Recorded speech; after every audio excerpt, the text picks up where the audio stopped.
Big play, big play. A1. How y'all doing? How y'all doing? Welcome back to A1 Forever Sports.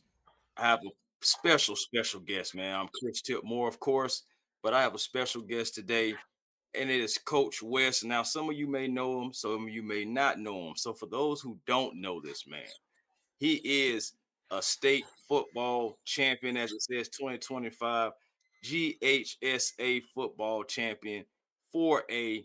They went 15-0, and also not just doing that, but they also setting the Georgia state record for the most points in a single season. I'm talking about this is Coach West of the Creekside High School Seminoles. Sir, how you feeling? I'm feeling good. I'm feeling blessed, feeling fortunate, uh, just feeling like we did what we set out to do. We wanted to climb the mountain, get to the top of the mountain, and we did that. With previous seasons, we came up short a few times, and we felt like we were good enough to be the last team standing, and to go home with the trophy is one of the best feelings. Oh yeah, man. See, I thought you was gonna say, man, I'm feeling like a champion, man. You know what I'm saying? But it's all good. It's all good. Nah, but those are the right answers. No, seriously, all jokes aside, man. So I gotta go ahead and just start kicking it off, man. Because one thing y'all had to go through a little gauntlet, man. It wasn't just just one and done or anything. Y'all had to play some schools. I mean, like Lithonia. I know what Dalton. Y'all had to play some schools or like out of those schools, I know you play who's in front of you, but out of the teams that you played, like for you, did you feel like, all right, man, this team right here, like we got to make sure we on our P's and Q's because they're a really good football team. My the way I go into it when it's whether it's a regular season game or a playoff game, um, I always go into it with we got to do our best. We got to be at we got to cross our T's and dot our I's, and we got to make sure we do our part and make sure we do everything the right way.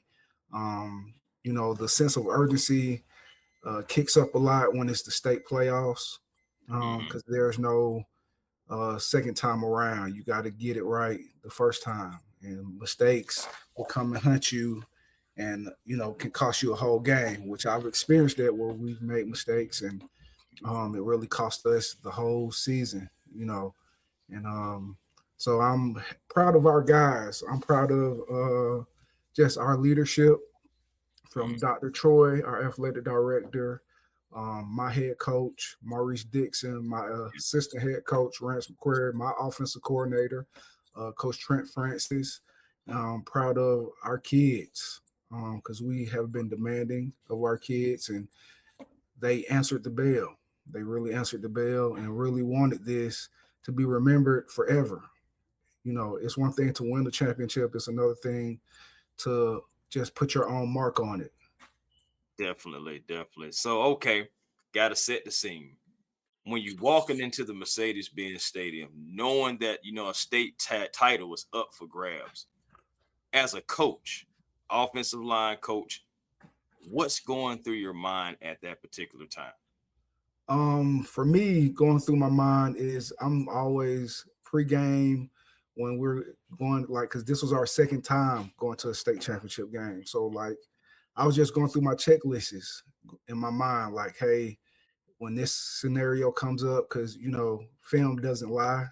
People are who what you see on film. So I was just going through the scenarios of what I seen on film, down the distances, formation checks, making sure I just protections and making sure we had all our answers and ducks set in a row, and just going through everything in my mind. And then Mercedes Benz is a beautiful stage, man.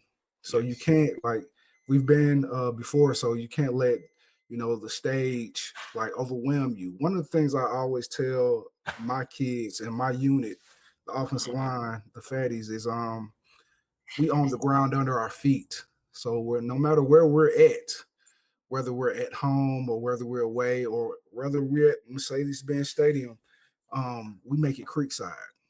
Hey, I Yeah, love it. so it's you can't let your surroundings dictate you. So we dictate our surroundings.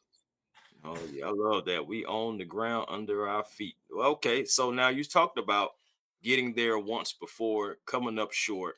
So this go around to be able to actually be able to hoist that trophy at the end, the confetti, all the, I'm saying, the love and the hard work, so it paid off. You got there now. So what does this mean personally for you, knowing how much work that you put in and just the coaching staff as a whole, including the head coach Maurice Dixon? Personally, for me, it's validation for the sacrifices that I know that myself and our coaches have put in. I've gone to battle with these men for many years, and I've seen some of the decisions that had to be made. I've seen the sacrifices. I've seen, you know, the long days, the long hours, put into, just some of the sacrifices like our families have suffered Hmm. because we're football coaches at a high school. Like we put in crazy amount of hours and time and dedication, and it just validates our history. It validates our school. It validates the work that we put in. You know, Personally for me, I think I have the best head coach in football and high school football, and then just football in general. But I think this state championship takes his resume from a very good resume or to elite status Hall of Fame resume. You Love know, it. so that's something I really wanted because one of the things I was doing all the time, man, was you stay and you look at the podium after the games of the state championship and you get to see who get presented the trophies and stuff. And I wanted that moment for my head coach. I wanted that moment for the school I coach at. I wanted that moment for my offensive coordinator, the kids I coach, because I know the things we've asked them to do, they've done it, and without batting an eye, without second guessing it, they did it. And it just validates a lot of things. And I'm happy that we had that moment. I'm happy that um, we are forever entrenched into the history of Georgia high school football. Like if you look Right. up the most points scored, you're going to see our names. So, so it just Beautiful. validates a lot. My quarterback was told a lot of things previously that maybe he should switch his positions, or maybe he might not be a quarterback. And right now, as we stand, he's the Georgia high school all-state quarterback and player of the year. You know, so he's really his resume is one of the best resumes out there. He's a two-time All-State quarterback, Player of the Year, state champion, two-time All-Region, Region Offensive Player of the Year, Region Player of the Year. Like his resume he's going to be remembered at Creekside forever. And one of the things I tell our kids all the time, man, is 20 years from now or whenever y'all have children and whatever y'all have kids, you want to be able to bring your kids and your family back to your high school or your school, come to a basketball game, and maybe your son or your daughter want to say, Daddy, how good was you? And the Mhm. easiest way to answer that question is just point up to the banners. I love it. Point up to Yeah. the banners, possibly slide on the ring, hold a hand up. Yep. Yeah, man, I love it. Okay, so I have a question for you. And this is more so of a process question. Okay. And it is like, what were the biggest areas of growth that you saw from this group from week one all the way through the state championship? One of the things we really, in my opinion, that we grew at and was very impressive, where we were not complacent. Mhm. We wasn't really looking for the pats on the backs and the high fives and the hugs and the admirations from anybody. We were those kids, our kids and our coaches were eagle eye driven on what the task at hand was. And we had some amazing wins over the season. We had some things we did that was very spectacular, but Right. our kids were not at all phased by what I call, shaking hands and kissing babies. They Mhm. wasn't phased by that at all. They just kept coming to work. They really loved being around each other. They really loved working for each other. It really was me. It was a we before me situation with our kids. and like even when we had disagreements in our amongst ourselves, we ironed it out amongst ourselves. You know, that stuff didn't get out or get nowhere. So it was beautiful, man, to just be a part of it. Right, indeed, man. So okay, now I want to see. Let's see how tough of a coach Coach Ghsa is. I want to know, like, as an offensive line coach, like, what standards do you refuse to compromise on throughout the season? Um, the standards and things that I refuse to, bend on are the standards of Creekside High School. So to give you a little bit of back information, my head coach played offensive line at Creekside High School. And not only did he play offensive line, he was an all-state offensive lineman. And then he went on to college to become an All-American offensive lineman. And he ended up coming back to Creekside to coach his alma mater. So those standards are ingrained. The standards of just, togetherness, the standards of unity, the standards of toughness. We've had some all great offensive linemen, all state offensive linemen, all region offensive linemen. Just to name a few, like Jalil Muhammad, played offensive guard, two-time All State. Jordan Davis, who's at South Alabama, but he's in the transfer portal now. He was an All State offensive lineman. Um, Jalen Moore, like we've had some great offensive linemen come through, and they all have bought into the legacy and the Mm, expectations that it is to play the offensive line position at Creekside. It's an honor to be an offensive lineman at Creekside. It's a big deal, you know. It's a big deal. If you're in our group, you understand what the legacy and the expectation is when you strap up and play offensive line at Creekside. love to say, man, it sounds like everybody having a purpose, Yep. and that's a beautiful thing right there, man. Okay, so now everyone knows about the shine. Of course, you got the trophy, you have the all the hardware, all that good stuff, but you had to put a plan in place in order to get here. Can you talk about the path or the plan that was laid out by your head coach, and how you guys were able to receive it and translate it to the players in order to get the results? The plan from our head coach was, we're going to set our path. The path in which he put us on was, we're going to schedule hard games. We're going to schedule the toughest games we can find because has become increasingly hard to get in-state games. So we're going to Mm, have a national schedule, and we're going to try to play the best teams in the nation in the high school football world. So, and that's what we did, and nobody wants to be embarrassed. Nobody wants to, like, when you play in high school football and you're playing against another state, we feel like not only are we representing Creekside, but we're representing how football is played in Georgia. mhm, So, it's Georgia versus Texas, or Georgia versus Florida, or Georgia versus the Carolinas, Georgia versus Louisiana, Georgia versus California, Georgia versus anybody, So, that badge of honor is we consider ourselves one of the best teams in the state of Georgia, and we want to be a representative of our brand of football, not just for our school, but our state. mm. Now I'm talking about beautiful, beautiful. So, okay, so I have to ask, beyond the wins, the trophies, like, what life lessons do you want your players to learn from this championship journey? Just the ability to put one foot in front of the other Mm, and drown out the noise, the surround, because that's what's going to happen in life. You're going to get a lot of noise sometimes. You're going to get a lot of things that you can't control, but the things that you can control, master it. You know, be masters of the details. One of the quotes I give my offensive line is it's a Bruce Lee quote when he said, be like water. Water becomes whatever water wants to become. Water becomes the cup. Water becomes the waterfall. Water becomes ice. Water becomes the air around you. Be like water. And that means whatever the mm, circumstances is, you just want to make sure you're not just letting yourself.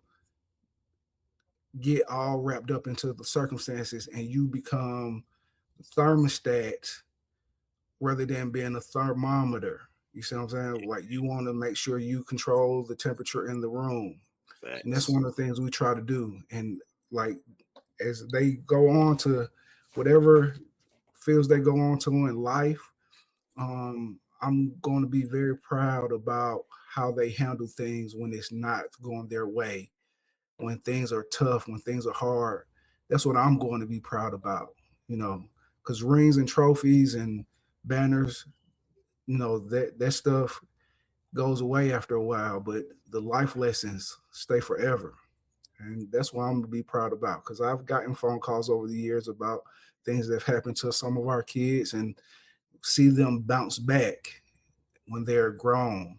It's a thing that's beautiful and I'm proud of. Indeed. Indeed. Okay, I got one last question about that to ask you, and it's all right for you guys.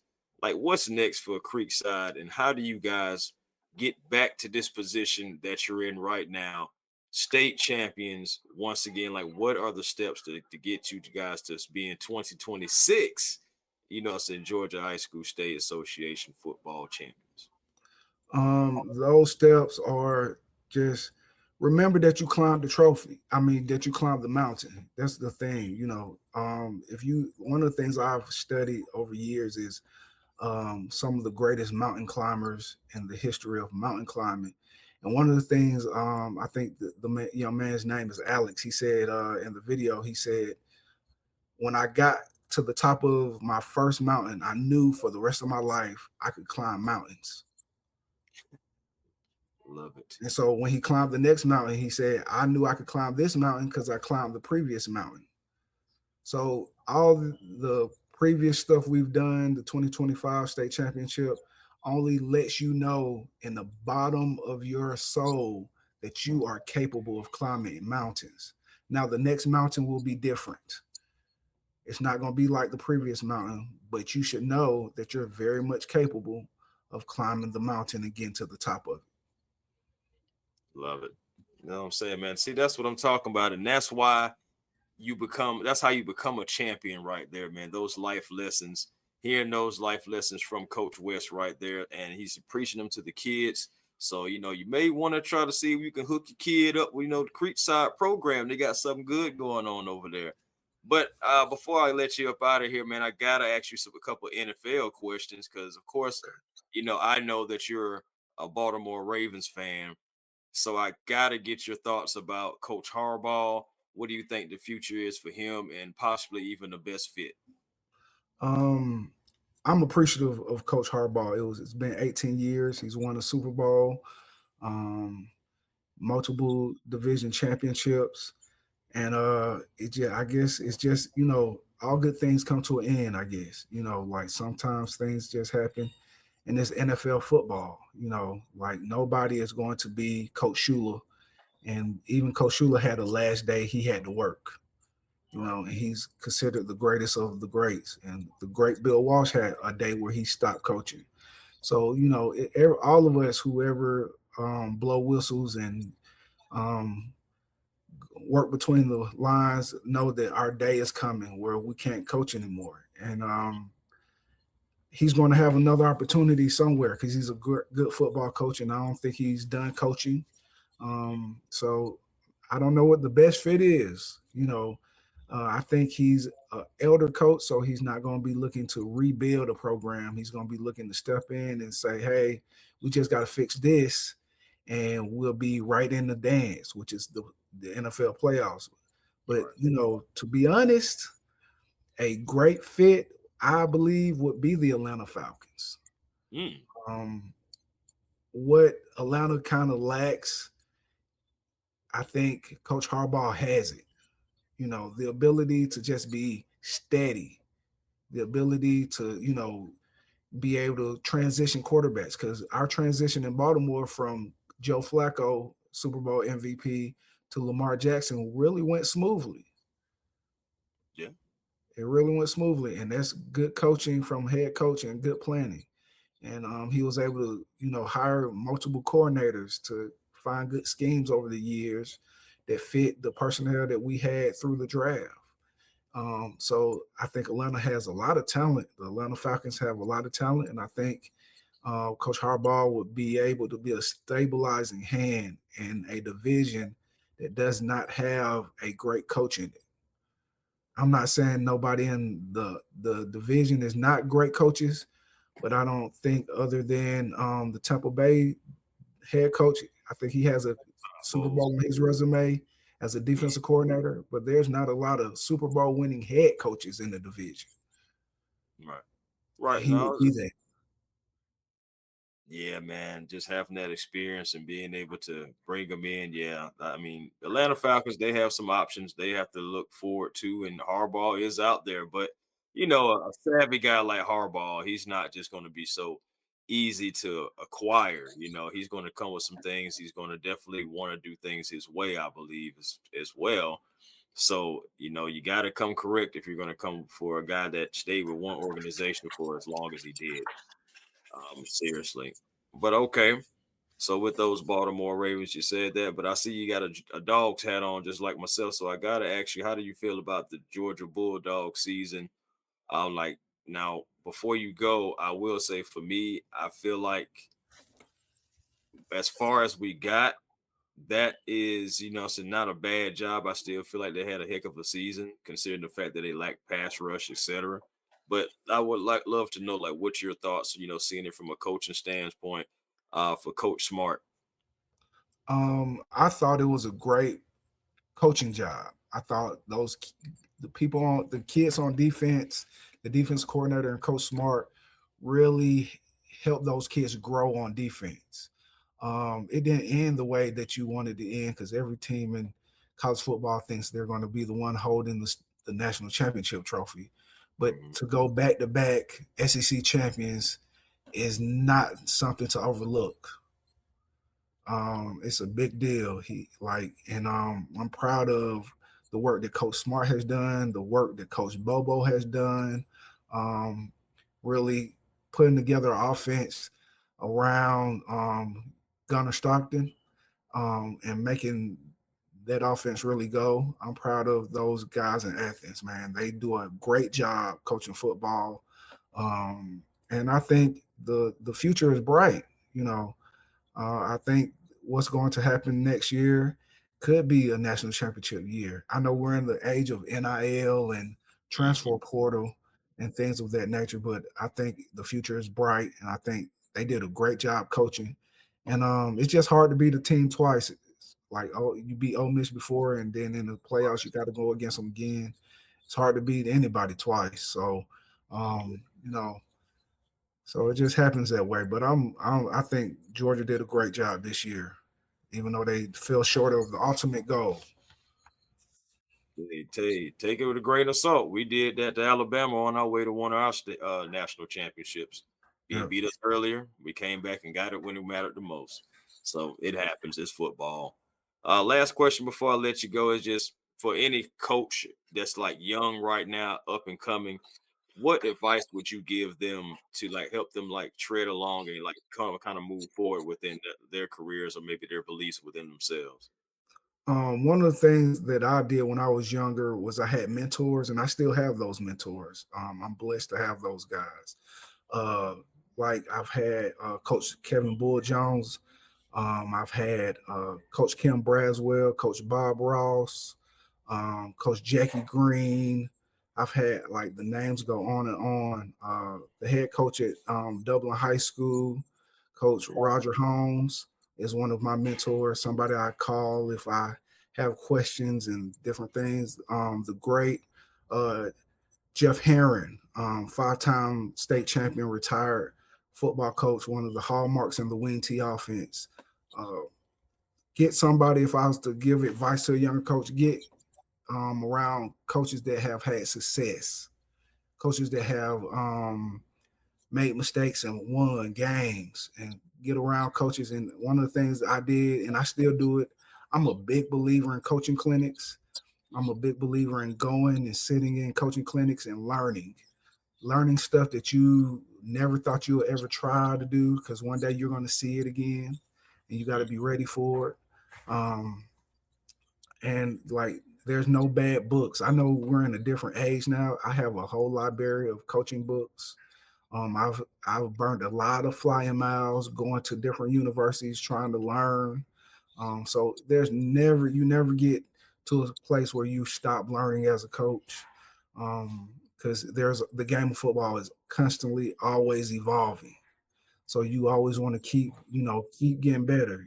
Keep sharpening your sword. Keep sharpening your sword. Keep getting better because you want to give your young men that you're coaching an advantage. You know, you want to give them, the best opportunity they have, because they only have so long. You're going to be coaching and keep coaching, but they have 4 years of high school football and then they got to stop. And so you got to give them the best advantages that you can by being prepared and being able to know what's going on. So on a Friday night, you could be prepared and say, man, I know how to answer that blitz. I know what the answers are to that coverage. I know what I'm supposed to do versus that front or that look, you know. And that's something I'm very proud of about our coaching staff, from our head coach to my defense coordinator, assistant head coach, my offensive coordinator. We're always constantly pushing to get better, even if it's just one little thing. We're trying to get better, because me personally, I like what I like, and I like to do what I like to do. But being around those guys, those men, they force you to just get better. You can't stay stagnant, or you're not going to be on the Creekside staff. There it is. There you have it. Ladies and gentlemen, Creekside High's Seminoles. I'm talking about, man. First of all, man, salute to you guys. Congratulations. Thank Go you. after it and go get them again, man. Coach, you guys deserve that. Salute to Coach Maurice Dixon, the entire coaching staff, those players. Say all you guys should be proud of yourselves. Again, Creekside High Seminoles offensive line coach, Coach West. Hey, man, I'm very proud of you. And one thing I can say before I let you go, man, keep on holding up your side of the keep on holding up your end of the bargain, man, on I your got side you. of that team champions, man. Yes, I still got mine. I'm holding up my end of the bargain over here doing my thing too. But I you got know, you keep on doing your thing, man, because I'm you. Yeah, proud of you. And Team Armageddon forever, man. I'm again forever. Love you, bro. Yes, sir, man. But until next time, ladies and gentlemen, peace and blessings to you all, and to you all.